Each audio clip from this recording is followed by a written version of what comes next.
കണ്ട video irrigation department 2015 പകർത്തിയതാണ്. Oommen Chandy സർക്കാരിന്റെ കാലഘട്ടത്തിൽ അവിടെ ഇപ്പൊ ഈ പറയുന്ന ആമഴഞ്ചൻ തോടിന്റെ അടുത്തുള്ള തുരങ്കം ക്ലീൻ ചെയ്യുന്നതിന്റെ ഭാഗമായിട്ട് പകർത്തിയ വീഡിയോ ആണ് നിങ്ങൾ കണ്ടത്. ഇതിൽ നിന്ന് നമ്മൾ കൂടുതൽ സംസാരിക്കേണ്ട ആവശ്യമില്ല. ഈ വീഡിയോ കാണുമ്പോൾ തന്നെ അറിയാം JCB പോകുന്നത് നിങ്ങൾ കണ്ടല്ലോ തുരങ്കത്തിന്റെ അകത്തേ കൂടി. അപ്പോ വികസനം എന്തുമാത്രം വികസിച്ചു എന്നതിന്റെ തെളിവാണ് ഈ 2-3 ദിവസം കൊണ്ട് നമ്മൾ കണ്ടുകൊണ്ടിരിക്കുന്നത്. ഈ ഒരു കേരള ഫയർഫോഴ്സ് രക്ഷാപ്രവർത്തനത്തിന് ഇറങ്ങിയ ആൾക്കാരും എല്ലാം പറഞ്ഞ് നിങ്ങൾ കേട്ടതല്ലേ.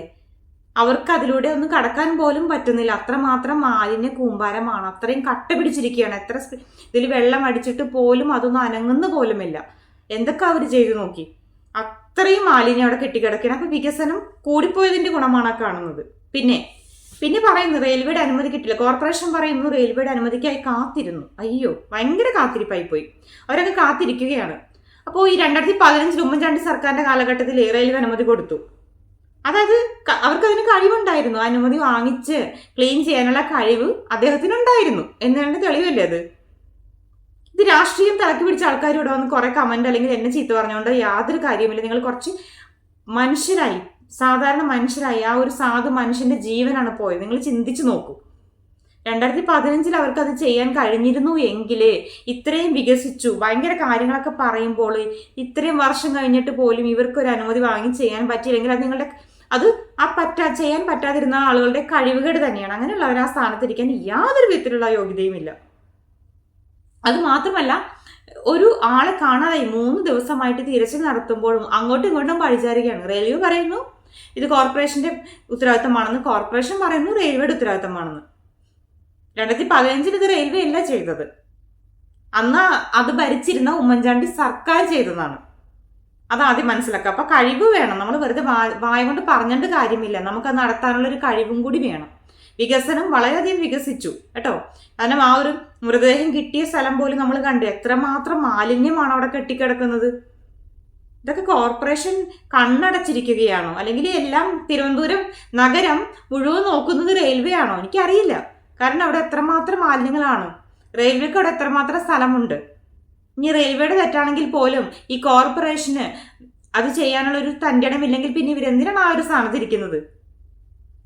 അത് മാത്രമല്ല, ഈ ഒരു മൃതദേഹം 3 ദിവസം കഴിഞ്ഞ് അഴുകിയ നിലയിൽ ആ ഒരു അമ്മയുടെ അവസ്ഥ നിങ്ങൾ ചിന്തിച്ചു നോക്കൂ. ആ അമ്മയും മകനും മാത്രമാണ് ആ ഒരു വീട്ടിൽ താമസിക്കുന്നത്. മകൻ എല്ലാ ദിവസവും ജോലിക്ക് പോകും. അതിനുശേഷം 5:30 ആകുമ്പോൾ, അമ്മ ഒറ്റയ്ക്ക് ആയതുകൊണ്ട് 5:30 ആകുമ്പോൾ വരും, തിരിച്ചു വരും. അമ്മയ്ക്കുള്ള ഭക്ഷണം എന്തെങ്കിലും വാങ്ങിച്ചിട്ടാണ് ആ മകൻ വരുന്നത്. മകന്റെ വരവും കാത്തിരുന്ന അമ്മയ്ക്ക് 3 ദിവസത്തിന് ശേഷം ആ ഒരു അഴുകിയ മൃതദേഹം കിട്ടുക, അതൊക്കെ വളരെ വളരെ വിഷമകരമായ ഒരു അവസ്ഥയാണ്. ഇതൊന്നുമല്ല കാര്യം. അവിടെ പോയിരുന്നിട്ട് കരയുന്നു. ഈ മേയർ ആര്യ, ഇവർക്ക് നാണമില്ല, ഇവർക്ക് ലജ്ജയില്ല അവിടെ പോയിരുന്ന് കരയാനായിട്ട്. ഇവരുടെ പൂങ്കണ്ണീര് കണ്ടാൽ ആർക്കും ചിലപ്പോൾ അവരിഷ്ടപ്പെടുന്നവർക്ക് തോന്നുമായിരിക്കും. പക്ഷെ അവരുടെ ഈ ഒരു പ്രവൃത്തി വളരെ മോശം തന്നെയാണ്. കാരണം അവർ കരഞ്ഞത് ജോയി എന്ന് പറയുന്ന മനുഷ്യൻ മരിച്ചതിനോടുള്ള വിഷമം കൊണ്ടോ അല്ലെങ്കിൽ ജോയിയുടെ അമ്മയുടെ കരച്ചിൽ കണ്ടിട്ടോ അല്ല. അവരാളുകൾ കുറ്റപ്പെടുത്തുന്ന ഓർത്തിട്ടാണ് അവരവിടെ നിന്ന് കരയുന്നത്. എന്തൊക്കെ നാടകമാണ് നിങ്ങൾ കളിക്കുന്നത്? നിങ്ങളുടെ ആ കണ്ണീര് കൊണ്ട് ഒന്നും നേടാനില്ല. നിങ്ങൾക്ക് ആ കണ്ണീര് കൊണ്ട് ഒന്നും കിട്ടാൻ പോകുന്നില്ല.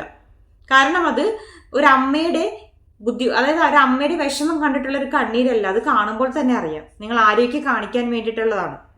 നാടകമാണ്, വെറും നാടകം. അങ്ങോട്ടും ഇങ്ങോട്ടും പഴിചാരുന്നു. റെയിൽവേ പറയുന്ന ഇവരാണ്, അവർ പറയുന്ന ഇവരാണ്. എന്താണെങ്കിലും ശരി, ഒരു സാധു മനുഷ്യന്റെ ജീവനാണ് നഷ്ടപ്പെട്ടത്. അതില് ജനങ്ങൾക്കും അവിടെയുള്ള ജനങ്ങൾക്കും പങ്കുണ്ട്. ഈ മാലിന്യമെല്ലാം വലിച്ചെറിയുന്ന ആൾക്കാർ, നിങ്ങളൊന്നും ചിന്തിക്കും, നമ്മളൊക്കെ വലിച്ചെറിഞ്ഞ മാലിന്യം കൊണ്ട് നഷ്ടപ്പെട്ടത്. കാരണം നമ്മുടെ കോർപ്പറേഷന് കഴിവില്ല സുഹൃത്തുക്കളെ. കോർപ്പറേഷന് റെയിൽവേനെ കൊണ്ട് പറഞ്ഞ് ചെയ്യിപ്പിക്കാനോ അല്ലെങ്കിൽ റെയിൽവേയുടെ അനുമതി മേടിച്ചിട്ട് അവിടെ ഒന്നും ക്ലീൻ ചെയ്യാനോ കഴിവില്ലാത്തവരാണ് ഭരിക്കുന്നത്.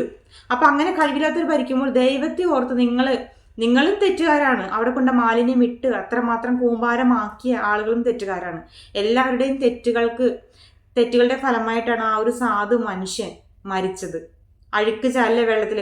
അത് അമ്മയൊക്കെ പറയുന്നത് ആ മകൻ, ആ ജോയി വളരെയധികം നല്ല രീതിയിൽ നീന്തുന്ന ഒരു മനുഷ്യനാണ്. അത്രയും നല്ല നീന്താൻ അറിയുന്ന ആൾക്ക് പോലും എങ്ങനെയാ നീന്തുക? അവിടെ മുഴുവൻ അങ്ങ് മാലിന്യം കെട്ടിക്കിടക്കുമല്ലേ, പിന്നെ എങ്ങനെ നീന്തുന്ന പറയുന്നത്? ആ ചെളിയിലും അഴുക്കും ഒക്കെ കുടിച്ച് അദ്ദേഹം, നമ്മൾ കണ്ടല്ല ആ ബോഡി എത്രമാത്രം വയറൊക്കെ വീർത്ത് എത്ര ഇതായിട്ടാണ് ശരീരത്തിൽ തൊലിയൊക്കെ പോയി അഴുകിയ നിലയിൽ ബോഡി തിരിച്ചറിയാൻ പോലും പറ്റാത്ത രീതിയിലാണ് ആ ഒരു കനാലിൽ നിന്ന് ആ ബോഡി കിട്ടുന്നത്. 3 ദിവസം എത്രയോ ആൾക്കാർ ആ ഒരു മനുഷ്യന്റെ ജീവൻ കിട്ടാൻ എവിടെയെങ്കിലും ഉണ്ടാകും, അല്ലെങ്കിൽ അമ്മ പറയുന്നത് എവിടെയെങ്കിലും പിടിച്ച് നിപ്പുണ്ടാവും, രക്ഷപ്പെട്ടിട്ടുണ്ടാവും എന്നുള്ളൊരു വാർത്ത കേൾക്കാൻ വേണ്ടിയാണ് അമ്മ കാത്തിരുന്നത്. അതിനു വേണ്ടി രക്ഷാപ്രവർത്തനത്തിന് ഇറങ്ങിയ ആൾക്കാർ, അവരുടെ അവസ്ഥ ഒന്ന് ആലോചിച്ച് നോക്കൂ. ഇത്രയും മാലിന്യമുള്ള ഈ ഒരു സ്ഥലത്ത് നമ്മൾ കണ്ടതാണ്, അവരുടെ ഡ്രസ്സും കാര്യങ്ങളൊക്കെ കണ്ടതാണ് അല്ലേ.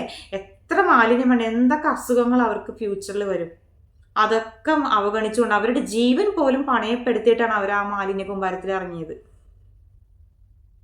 ഇപ്പോ എനിക്ക് ജനങ്ങളോടെ പറയാനുള്ളൂ. കാരണം തിരുവനന്തപുരത്ത് അപ്പൊ ആ കോർപ്പറേഷനിലുള്ള ആൾക്കാർക്ക് കഴിവില്ല, ഇപ്പൊ ഭരിക്കുന്ന ആൾക്കാർക്ക് തീരെ കഴിവില്ല. അതായത് റെയിൽവേയുടെ അനുമതി കിട്ടി ക്ലീൻ ചെയ്യാനുള്ള കഴിവില്ലാത്തവരാണ് ഭരിക്കുന്നത്. അവർ അനുമതിക്ക് വേണ്ടി ഇങ്ങനെ കാത്തിരിക്കുള്ളൂ. അതുകൊണ്ട് ദയവ് ചെയ്ത് നിങ്ങൾ മനസാക്ഷി ഉണ്ടെങ്കിൽ നിങ്ങൾ മാലിന്യങ്ങൾ വലിച്ചെറിയാതിരിക്കുക. കാരണം കോർപ്പറേഷൻ അതൊന്നും ചെയ്യാനുള്ള കഴിവില്ലാത്തവരാണ്. ഓക്കെ, അപ്പൊ നമ്മളെ കൊണ്ടാവുന്ന രീതിയിൽ നമ്മൾ ആ മാലിന്യങ്ങളൊന്നും വലിച്ചെറിയാതിരിക്കുക. അത് മാത്രം എനിക്ക് പറയാനുള്ളൂ. അതുപോലെ ആ ഒരു അമ്മയുടെ ദുഃഖത്തിൽ പങ്കുചെയ്യുന്നത്, ഇപ്പൊ അമ്മയ്ക്ക് എന്തൊക്കെ വാഗ്ദാനങ്ങളൊക്കെ കൊടുത്തിട്ടുണ്ട്, അത് എത്രമാത്രം ചെയ്യും എനിക്കറിയില്ല. പക്ഷെ എന്തൊക്കെ ചെയ്തു കഴിഞ്ഞാലും ആ അമ്മയുടെ ഒരു കൂടെ ഉണ്ടായിരുന്നു. അതായത് അച്ഛൻ മരിച്ചിട്ട് ഈ മകൻ 5:30 എല്ലാ ദിവസവും 5:30 വരുമായിരുന്നു എന്നാണ് പറയുന്നത്. കാരണം അവരുടെ ഒരു അന്തിക്കൂട്ടാണ് ആ ഒരു മകൻ, അതാണ് നഷ്ടപ്പെട്ടത്. അതിനിപ്പോൾ നമ്മൾ എന്തൊക്കെ തന്നെ ചെയ്തു കൊടുത്തു എന്ന് പറഞ്ഞാൽ ആ മകനോളം വരില്ല. ശരിക്കും ആ അമ്മയുടെ കണ്ണുനീര് കാണുമ്പോൾ നമുക്ക് സങ്കടം വരികയാണ്. എന്താണെങ്കിലും അത് ജോലിയൊന്നും ഇല്ലെങ്കിൽ ആക്രി വർക്കാൻ പോകും. അമ്മ പറഞ്ഞതാണ് ഇങ്ങനത്തെ ജോലിക്കൊന്നും പോകണ്ട എന്ന് പറയുമ്പോൾ ആരും ഇങ്ങനത്തെ ജോലിക്കൊന്നും പോകില്ല. അപ്പോൾ ചോദിക്കുന്ന പൈസ കിട്ടും, 1500 രൂപ കിട്ടും. ആ ഒരു പൈസയ്ക്ക് വേണ്ടി പോയതാണ്. അത് മാത്രമല്ല ഈ ഒരു വേനല്, ഇത്രയും കൊടും ചൂടെല്ലാം കഴിഞ്ഞ് ഈ വേനൽ കഴിഞ്ഞ് നല്ല പെരുമഴക്കാലം വരുമെന്ന് അറിഞ്ഞിട്ട് പോലും അതിന് മുമ്പ് നടപടി എടുത്ത് ക്ലീൻ ചെയ്യാൻ കഴിഞ്ഞില്ലെങ്കിൽ പിന്നെ നമ്മൾ കിടന്ന് ഡയലോഗ് അടിച്ചിട്ട് എന്തെങ്കിലും കാര്യമുണ്ടോ? ഇവരെയൊക്കെ സപ്പോർട്ട് ചെയ്യുന്ന ആൾക്കാർ നിങ്ങളൊന്ന് ചിന്തിച്ച് നോക്കൂ. ഇവർക്ക് തൻ്റെ ഇടമുണ്ട്, ഇവർ നല്ല രീതിയിലുള്ള ഭരണമാണെങ്കിൽ, ഇനി റെയിൽവേയുടെ ഭാഗത്താണ് തെറ്റെങ്കിൽ പോലും എന്തുകൊണ്ട് ഇതിന് മുമ്പ് അനുമതി മേടിച്ച് ചെയ്യാനുള്ള കഴിവ് ഇവർക്ക് ഉണ്ടായില്ല? അപ്പൊ 2015 ഉമ്മൻചാണ്ടി സർക്കാരിനെ പേടിച്ചിട്ട് റെയിൽവേ അനുമതി കൊടുത്തോ? എന്നാണെങ്കിലും ആ ഒരു വീഡിയോ കണ്ടല്ലോ. ഇതിൽ കൂടുതൽ നമ്മൾ സംസാരിക്കേണ്ട യാതൊരു ആവശ്യമില്ല. 2015 വീഡിയോ കണ്ടു, 2024 നമ്മൾ 3 ദിവസമായിട്ട് നമ്മൾ കണ്ടുകൊണ്ടിരിക്കുകയാണ്. അപ്പൊ പിന്നെ ഇനി കൂടുതൽ സംസാരങ്ങളും ആവശ്യമില്ല. പക്ഷെ ഒരു കാര്യം നിങ്ങൾ മനസ്സിലാക്കുക, 2024 ആയപ്പോഴേക്കും വികസനം ഒരുപാട് അങ്ങ് കൂടിപ്പോയി. അതുകൊണ്ട് നഷ്ടപ്പെട്ടത് ഒരു സാധു ജീവൻ. ഇനിയും എത്ര ജീവനുകൾ നഷ്ടപ്പെടും? അത് മാത്രമല്ല ഈ ഒരു ജൂൺ ജൂലൈ മാസത്തിൽ പെരുമഴക്കാലമാണ് എന്ന് അറിഞ്ഞിട്ടും അതൊന്നും ക്ലീൻ ചെയ്യിക്കാണ്ട് ഈ ഒരു മഴയത്ത് ഇത്രയും ഒഴുക്കുമുള്ള സമയത്ത് തന്നെ ഇറക്കി ക്ലീൻ ചെയ്യിക്കാനുള്ള മനസ്സ് കാണിച്ച ആൾക്കാരെ അവരോടും ഒന്നും പറയാനില്ല. എല്ലാവർക്കും ഇതിൽ പൂർണ്ണ ഉത്തരവാദിത്തമുണ്ട്. കോർപ്പറേഷൻ റെയിൽവേയുടെ തലയിൽ വെച്ച് കൈ ഒടിഞ്ഞിട്ട് യാതൊരു കാര്യവുമില്ല. ചെയ്യേണ്ട കാര്യങ്ങൾ നിങ്ങളും വേണ്ട രീതിയിൽ ചെയ്തിട്ടില്ല. എന്നിട്ട് പിന്നെ ഇവരെയും പറഞ്ഞിട്ട് യാതൊരു കാര്യമില്ല.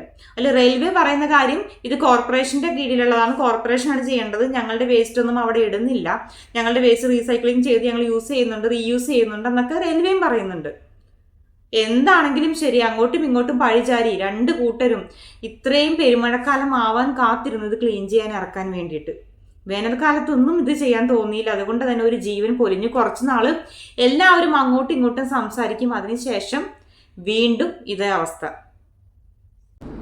ഇനിയെങ്കിലും തെറ്റാണ് എന്ന് അംഗീകരിച്ചുകൊണ്ട് സമയം പാഴാക്കാതെ വേണ്ട നടപടികൾ കറക്റ്റ് സമയത്ത് ചെയ്യാൻ ശ്രമിക്കുക. ഇനിയും സമയമുണ്ട്, ഇനിയും വൈകിട്ടില്ല. ഇനിയും ഒരുപാട് ആളുകളുടെ ജീവൻ നിങ്ങളെ കൊണ്ട് രക്ഷിക്കാൻ കഴിയും. അതുകൊണ്ട് അങ്ങോട്ടും ഇങ്ങോട്ടും പഴിചാരാൻ നിൽക്കാണ്ട, നിങ്ങളുടെ ഉത്തരവാദിത്വം അത് നിങ്ങൾ ചെയ്യാൻ ശ്രദ്ധിക്കുക. അത് നടത്താനുള്ള കഴിവില്ലെങ്കിൽ നിങ്ങൾ ആ സ്ഥാനത്ത് നിന്ന് മാറി മറ്റാർക്കെങ്കിലും അവസരം കൊടുക്കുക. അത്രേ പറയാനുള്ളൂ.